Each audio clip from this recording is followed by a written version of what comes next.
Ronaldinho, sucesso! Oi pessoal, boa noite, me chamo Felipe, sou integrante do Grupo 7 e para a gente começar a conversa eu vou falar sobre alguns pontos importantes positivos e negativos sobre a Copa do Mundo aqui em terras tupiniquins. Do ponto de vista financeiro, determinar os lucros é um desafio complexo, pois envolve diversos fatores e diferentes perspectivas, mas em resumo, a FIFA obteve um lucro de 16 bilhões de reais, um recorde para a época. Em contrapartida, os gastos do governo brasileiro foram de 31 bilhões. Obviamente que todo esse valor gasto também foi investido em benfeitorias que até hoje estão existentes, como por exemplo estádios e obras de mobilidade ao redor do Brasil, além de melhorar o marketing e promover o turismo, que é a grande sacada da competição. Existem muitas críticas sobre os impactos negativos do evento, como por exemplo deslocamentos forçados de comunidades, aumento de custo de vida nas cidades sede, obras inacabadas, os famosos elefantes brancos, desvios de recursos públicos e corrupção, além de muitos projetos duvidosos de infraestrutura sem uso adequado após o evento. Bom, nossa pesquisa foi referente à cidade de Manaus para a gente avaliar os gastos, as obras e as melhorias ou não do que foi realizado, e enfim entender o suposto legado da Copa, deixado para a cidade amazonense. Deixo a palavra aqui para o nosso integrante Eduardo, que vai dar continuidade no assunto. Boa noite a todos, sou o Eduardo, vou falar um pouco da nossa pesquisa sobre o projeto de Manaus, realizado para a Copa de 2014. Falarei sobre os valores declarados. O custo inicial para o projeto em Manaus era de 1,2 e 1,6 bilhão de reais, sendo 800 milhões de reais financiados pelo governo federal. Este valor seria utilizado para reforma do estádio Vivaldo Lima, na construção de monotrilhos e no desenvolvimento de rotas para BRTs.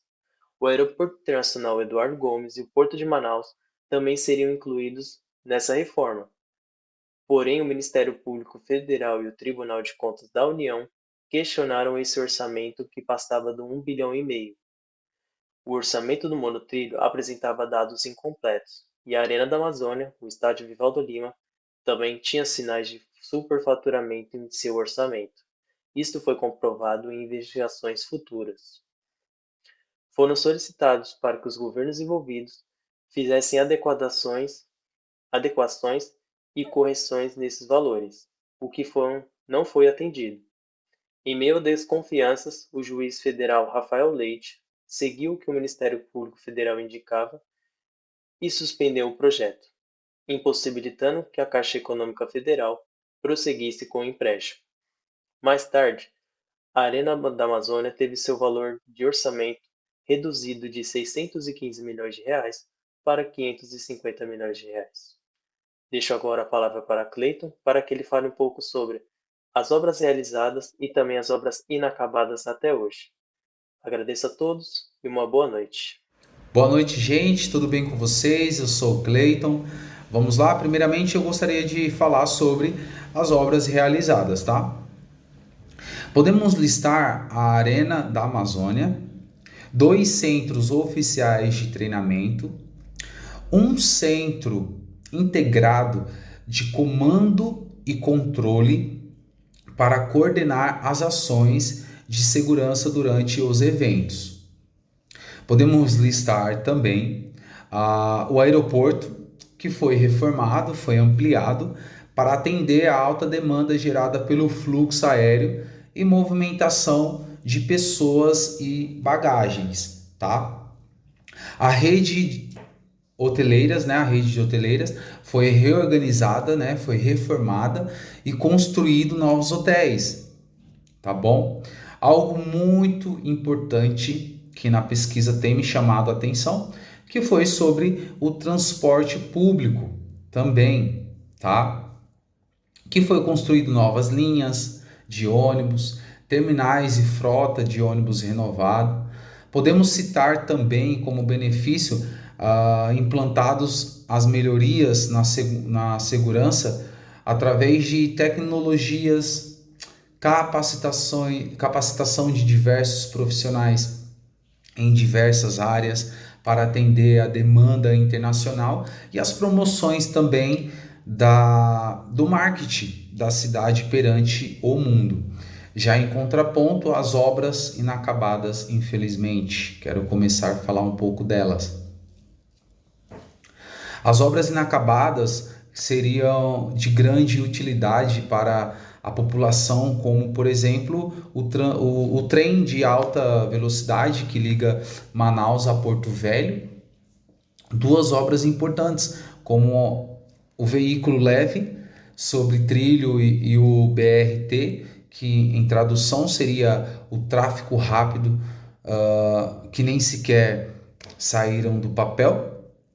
Além disso, não houve também, gente, a urbanização completa aí em torno da Arena da Amazônia, tá? Agora eu passo a fala para a Isabela, que vai completar com alguns dados e valores referente a essas obras, tá bom? Boa noite.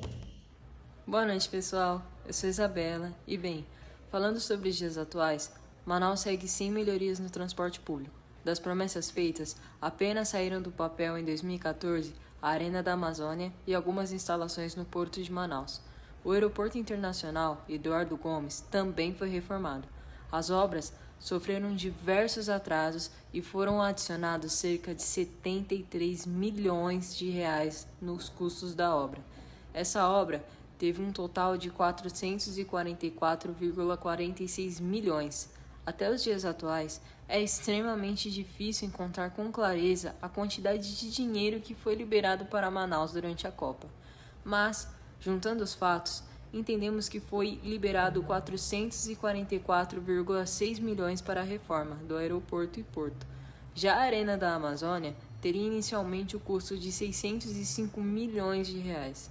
Mas durante a Operação Lava Jato, os delatores da Odebrecht disseram que, inicialmente, a arena custaria 499 milhões e foi concluída por 669,5 milhões, tendo um aumento de 34% do valor inicial. O TCU apontou um sobrepreço e reduziu o valor para 550 milhões. Mesmo com essas diminuições no valor da arena, anos depois, durante a Operação Lava Jato, o TCU apontou um superfaturamento de 86,5 milhões na construção. Passo a palavra para a Stephanie, que vai falar um pouquinho sobre o grande monumento, que é o estádio. Oi, gente, boa noite. Eu sou a Stephanie. E bem, conforme uma reportagem de 5 de dezembro de 2022 pelo G1, a Arena da Amazônia é palco de um dos maiores eventos do mundo, com capacidade para 44 mil pessoas, com uma infraestrutura moderna e de nível internacional. Quando em uso para a Copa, foi grandioso. Foi um estádio com uma arquitetura moderna, com tecnologias e infraestrutura de ponta. A ponto de curiosidade, o telão utilizado na arena é um dos maiores da América Latina.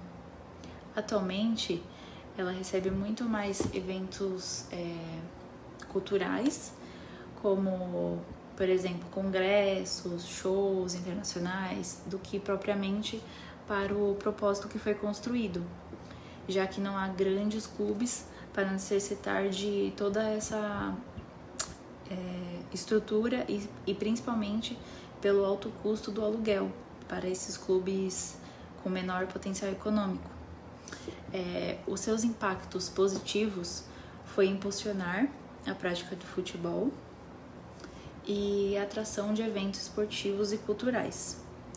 Melhorou o turismo e a economia na região, além de proporcionar eventos sobre diversidade cultural e da região.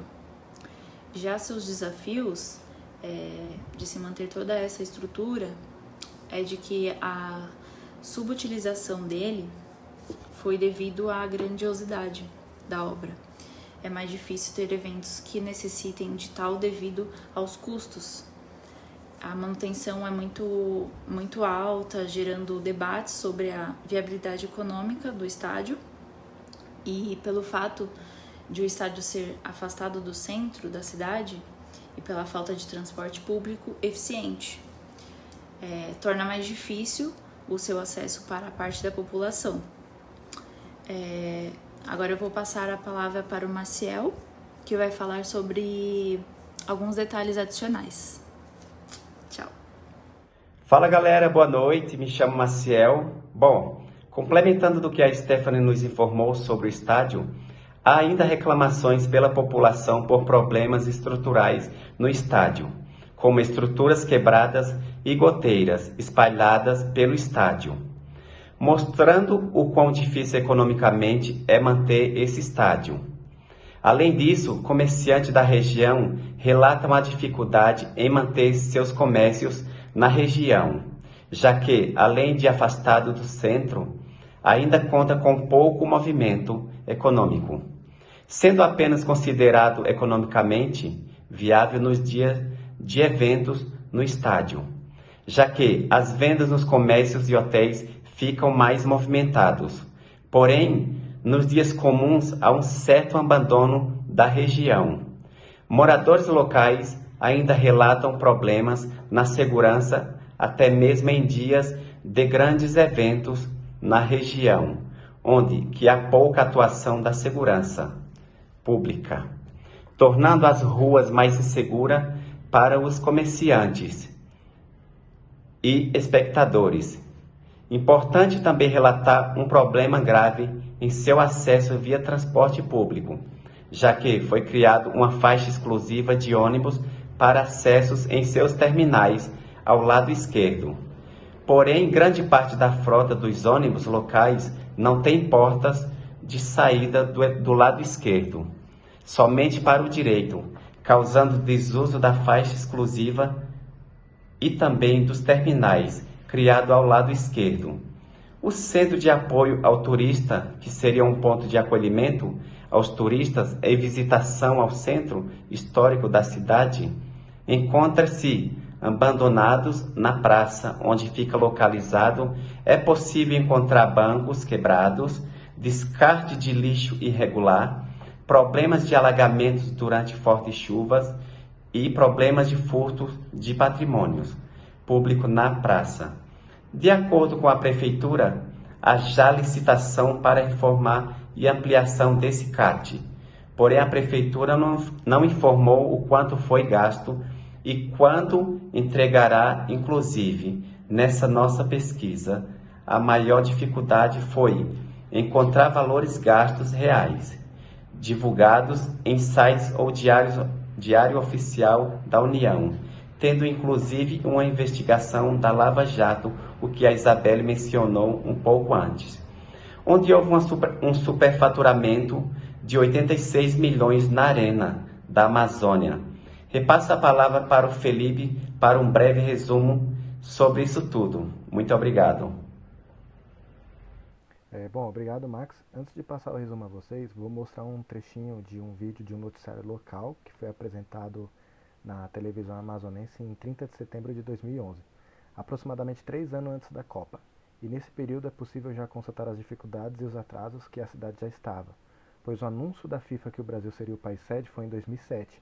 4 anos se passaram de 2007 a 2011 e ainda haviam discussões do que seria ou não viável, de como fazer e de como seria, mostrando hoje a burocracia e falta de competência das partes envolvidas, já que 3 anos antes do evento o estádio mal havia construído seus alicerces. Segue na sequência a reportagem.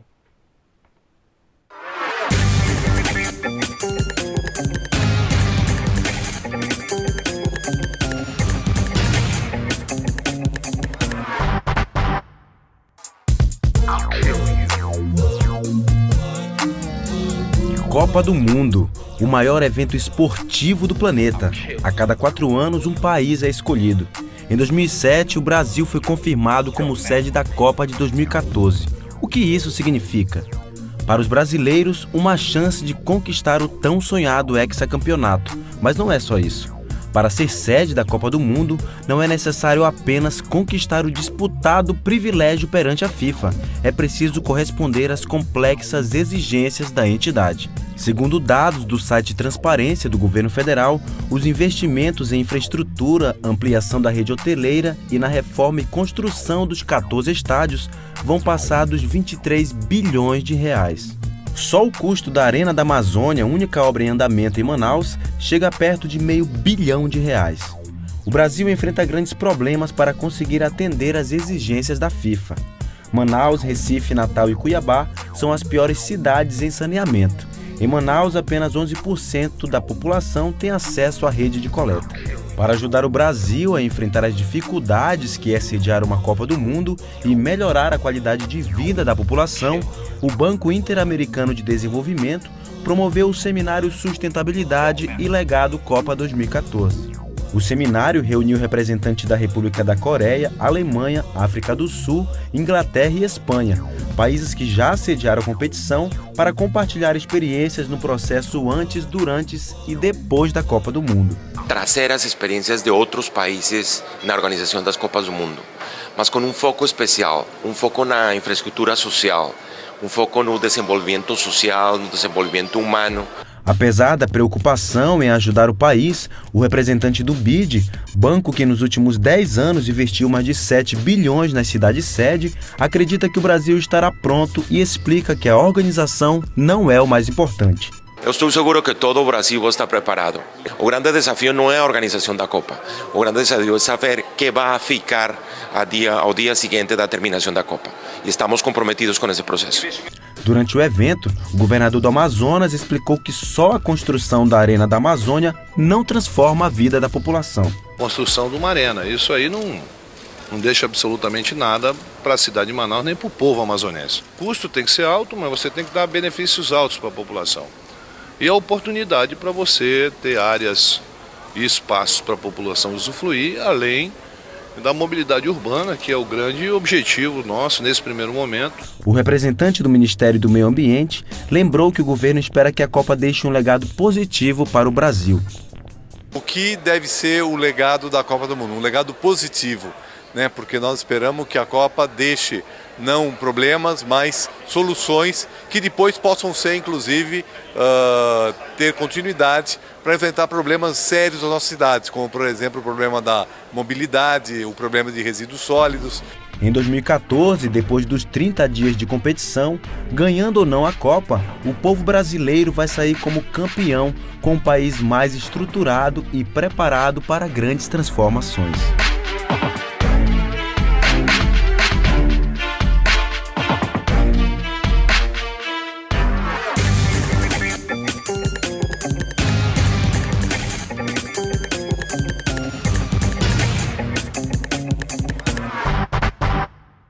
Então, pessoal, o suposto custo de todas as obras beirou entre 1,2 a 1,6 bilhões de reais.